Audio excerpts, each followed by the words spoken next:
Chad Smith, we're back for Barrel or Nah. Can't wait. Can't wait. We've got a great call, something that has plagued my life often, but I've never even addressed it personally, never mind on the podcast, but even on a personal level, I've never really thought this through, even though I deal with it all the time. So here we go. Gentlemen, barrel or nah? I'm cooking dinner next night and went and grabbed the salsa from a couple weeks ago, I think. Not entirely sure, but it was half used. Popped the lid off, got mold under the lid, and within the top side, or the top of the inside of the jar. Second time doing this recently where I just wiped it out and went ahead, did the full send, and used it. Yeah, just wondering if it's barrel or not. Possibly using moldy salsa. The rest of it looks legit. I don't know. Going for it, though. Also, pros in the wild. Can we do a few of those next episode, possibly? Yeah, keep the work. Love you guys. See ya. Okay. A couple of things real quick that I'll jump off with. Abiding by an old Barrel or Nah from 4 years ago by saying I love you. Yeah. To a male friend. So good. So Classic. thank you. Thank you for Classic. that. Yep. A classic. It's okay. Say I love you to your male friends. It must be a longtime listener. Secondly, yes, more pros in the wild, please. We've gotten off of it, but we need them back. Call in, give us your pro in the wild story, or write in. People are beautiful writers. But call it in to the listener line, which is 760-237-0150. Clog up the voicemail with your stories that I have to then parse through. But then more importantly, moldy salsa. Wipe out the mold and use the fresh underneath. Yes or no, barrel or not? I am such a big baby, and I'll blame having amoebic dysentery in Egypt/Jordan for being in the hospital for a week hooked up to IVs, where any kind of food turning bad thing, like I'll be like, ugh, skittish, which is not a good look for a dude. A dude should be able to wipe that mold off. It doesn't kill you. Who cares? With a little mold. God made dirt don't hurt. Like, all of it is barrel, I think. Not to be fussy, particularly for a man, not to be a fussy, finicky, like, ew, yucky. You know, all of that. I mean, I cannot do it. I live a no barrel life here, but it is barrel. Which is barrel? Using the mold or not? Using it as barrel. Okay, I can't bring myself to be in the barrel. Okay, good. Yeah. Good. I was tracking you up until that last sentence. Yeah, I agree with you. And you will only fortify your system to be able to handle a wider range of expiration dates, to be perfectly honest.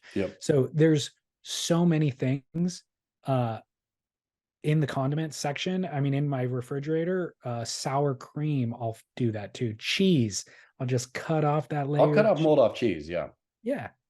And if there's a wet thing, I have real trouble. I feel like the whole thing is infected. Not true. What's exposed to oxygen is infected. When you scrape that layer off, you're fine. It's concealing everything else with freshness underneath. What about moldy bread? I would cut out a piece of, like, just rip off the moldy piece and eat the rest of it. The problem is, in a loaf, it all goes. That's what I feel. Well, the problem is with bread, it's porous. So the mold could be in the pores and you don't see it. Yeah. So that's where I would get a little bit shaky on that one. But if you can clearly see that it's like an exterior of crust, that it's a sourdough loaf, let's say, and it's cut, and then there's some mold on the outside, no problem. Rip that off, cut into it, and it's perfectly fine inside. Right. The other thing is, what's going to happen? Eat a little bit of mold, you're not going to die. A little tummy ache, maybe. Not even that, probably. Not even that. And by the way, even that tummy ache, fortified for tomorrow for stronger stomach. I've got a real because I love, one of my favorite cheeses, of course, is the blue cheese, which all it is moldy cheese. I will eat mold when I'm told this is a delicacy, but when it appears, I'm such a pansy. I feel bad. There's certain environs that mold is created under, though, that somehow prevent the bad bacteria, but mold I mean, penicillin came from mold, right? Yeah, of course. We owe mold so much. So what if eating that moldy salsa gives our listener superhuman powers, fortifies the system maybe against COVID? I feel that's a good call. He shouldn't have even thrown out the mold. He should have eaten the mold. Eating the mold next time. You should feed the mold to your kids. You're selfish if you eat it yourself. The fact that you are not, listener, doing an experiment for us right now and sending in the results is actually, I feel like you're not a true loyal listener. Please come back with a better, more thorough, well done barrel or not. Empirical, come back with an empirical research study. Get James to do the stats for you. Yep. Then call in next week. Give us the feedback. Did you get COVID or not? Yes, please. Okay. Barrel or not number 2 comes from a conversation I had on air with Matt Warshaw recently. Sex on the beach. Barrel or not? Oh, it is I'm going to go barrel. I'm going to say if you plan it, it's a nah. If it happens, if it just so happens, it's a barrel. That's what I'm going to say. If you have planned a romantic evening, which that's part of the plan, you're an idiot. Like there's no worse place. But if you are in the heat of the moment and you are not going to see it through because you're worried about sand, then you are dumb. So I'm going to say barrel spontaneous, no barrel planned. It's a darn good answer, dude. I mean, it's true, right? I think you're right. I think I have to agree with you. Yeah, because I was going no barrel, just because it's the least comfortable place to have sex. Course. But you're right. If you have an amorous lover and they're going for it, what do? Decline? You're gonna like break the mood to go somewhere like that's less sandy or less whatever. Like we're assuming, honey, I need 2,000 thread count. Let's go inside. Exactly. So that's what, like, if it's happening on the beach, then let it happen on the beach, but don't plan for anything to happen on the beach. That's when if you bring a bottle of champagne and some roses and strawberries and sunsets and you brought an extra sheet, then you're a dum-dum. Although I do want to plan for success. So I like the idea of creating a circumstance that could eventuate in sex on the beach. Not planning for it, but just like, hey, we want romance. We want the moonlight. The beach is, great for a million different reasons. And I like champagne. Let's see where this goes. You know who you are? You're Kevin Miller with packing a pair of reef booties just in case. Don't wear the reef booties though for the traction. Like just go without. Have you ever had sex on the beach? Yes. Wow. Look at you. Yep. No, never. Oh, wow. And I feel like I'm missing out now. I want to, again, plan for that eventuality. I can't even imagine the scenario where I would be. Like, I was thinking, I guess we've stayed in houses on the beach at times. So maybe you could, be out in front of the house and then it leads to that. But I've never I can't remember ever doing a date on a beach. You don't, but you've never been on vacation taking a long stroll? No. Oh. I mean, I was in Thailand once and we had to walk from the restaurant to the hotel and we walked along the beach, but there was crabs everywhere. So we were trying to dodge that. I've never been in this scenario where that was even an option. Well, you just expand your horizons, David Lee Scales. I do like the idea of being in a long-term relationship and then doing something completely spontaneous, way out of the norm, way out of your normal comfort zone and your normal routine. All of that appeals to me for sure. Yeah. But again, the sand is the real variable. Now, question, do you think Matt Warshaw has ever had sex on a beach? For sure. He has. Yeah, for sure. Matt Warshaw is, I think Matt Warshaw is one of those dudes where you think there's no way Matt Warshaw would do this, then you think for sure he did. Because I feel Matt Warshaw, there is such a complex person who's lived multiple lives. Where I feel there was a young Hessian Matt Warshaw. I think Matt Warshaw was always like his core self, but I think Matt Warshaw has gone through like different phases of his life. He wasn't always the tweety academic.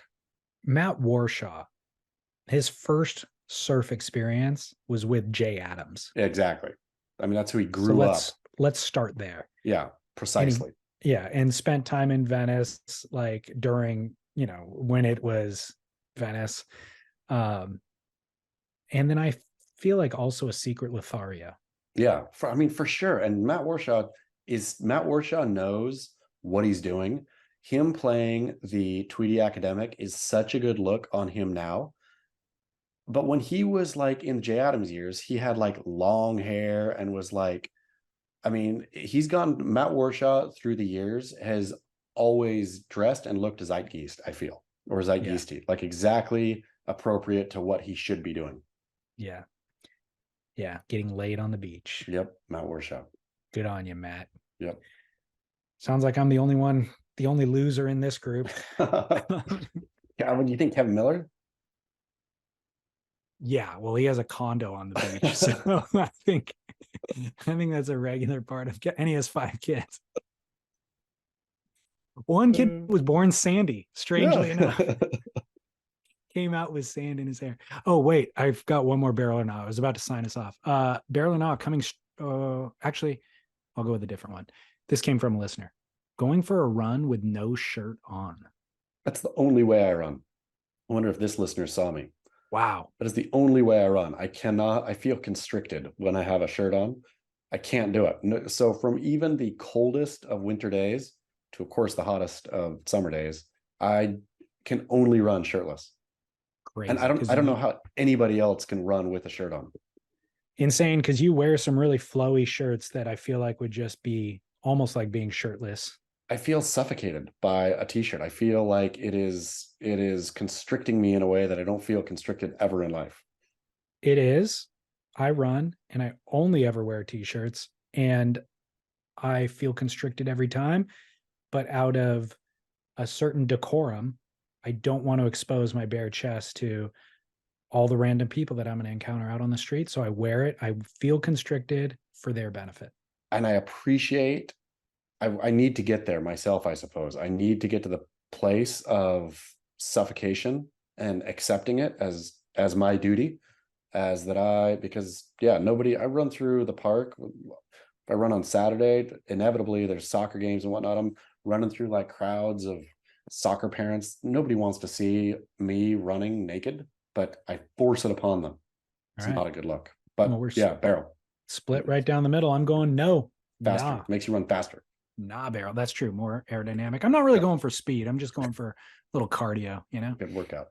Get the heartbeat going. Since I'm not having sex on the beach, I got to get the heart rate up somehow.